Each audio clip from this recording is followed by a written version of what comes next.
ایک اردو افسانہ پیش خدمت ہے.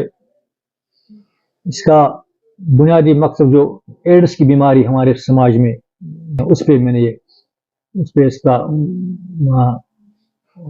بیس اس پہ بنی ہے. اس پہ پیش اردو افسانہ کال بیل. کالونی میں استادہ قطار در قطار چوتھے بنگلے کی کال بیل دباتے ہوئے جب اس کی نظر مین گیٹ کے اوپر اویزاں تختی پر پڑی جس پر جلی حروف میں شیخ سلمان کنٹریکٹر لکھا تھا تو وہ دروازہ کھلنے کا انتظار کرنے لگی. جب ہی چند لمحوں کے بعد ایک وجیح صورت نوجوان نے باہر آ کر پوچھا، جی کس سے ملنا ہے؟ مکینو سے.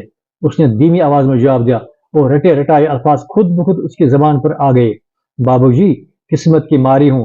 گھر میں اکیلی ماں ایک موذی مرض کی شکار ہے. اس کی دوائی پر روزانہ بھاری خرچ اٹھانا پڑتا ہے. آپ سے تھوڑی امداد چاہتی ہوں. اللہ آپ کا بھلا کرے. کوئی کام کیوں نہیں کرتی ہو؟ ایک جوان خوبصورت لڑکی کا اس طرح ہاتھ پھیلانا بہت ہی بری عادت ہے. بابو جی، پاس والے محلے میں رہتی ہوں. 2-4 گھروں میں صفائی ستھرائی کرتی ہوں. گھر کا گزارا کھینچ کھینچ کر چلتا ہے. لیکن ماں کی دوائی کا خرچہ بہت بھاری ہے. اس لیے مجبور ہو کر ہر ہفتے چند ایک بنگلوں کے کال بیل دباتی ہوں. آ جاؤ اندر.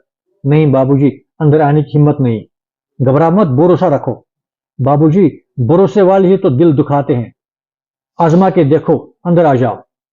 کمرے میں داخل ہو کر جب سلمان کی نظر اس کے کھلے چہرے پر پڑی تو ایک معصوم سی شگفتہ صورت جوان لڑکی کے سامنے اسے اپنی بھرپور جوانی پھیکی پھیکی سی لگی. اس نے دوڑ کر الماری سے نوٹوں کا ایک بنڈل نکال کر اس سے کہا، یہ لو، یہ روپے رکھ لو. تمہیں اور کہیں ہاتھ پھیلانے کی ضرورت نہیں. شکریہ بابو جی، آپ جیسے بھلے لوگوں سے ہم غریبوں کی دنیا آباد ہے، ورنہ آج کل 2 وقت کی روٹی جٹانا بھی بہت دشوار ہے. وہ یوں ہی ہاتھ بڑھا کر روپے اٹھانے کے لیے جھکی تو سلمان نے اسے اتنی شدت سے اپنی باہوں میں بینچ لیا کہ اس کی چیخ نکل گئی. نہیں بابو جی، ایسا ظلم نہ کریں. میں تو ویسے قسمت کی ماری ہوں. آپ کو خدا کا واسطہ مجھے جانے دیں. اسی کھینچا تانی میں نہ جانے کیسے اس کا سر سامنے رکھی ہوئی بڑی میز سے ٹکرایا تو دڑام سے زمین پر گر گئی. گرتے گرتے اسے بس اتنا یاد تھا کہ سامنے کھڑے بابو جی نے اسے اٹھا کر پلنگ پر ٹپک دیا. جب اسے ہوش آیا تو اس کی دنیا لٹ چکی تھی. وہ نیم برہنہ حالت میں پلنگ پر دراز پڑی تھی. سامنے اس کا بابو جی دھوئیں کے مرگولے اڑا کر سگریٹ پر سگریٹ پھونک رہا تھا.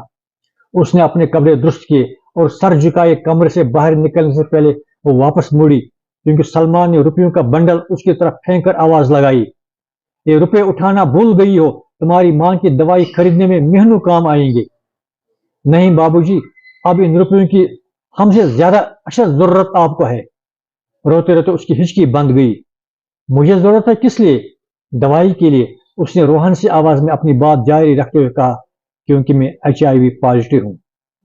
شکریہ.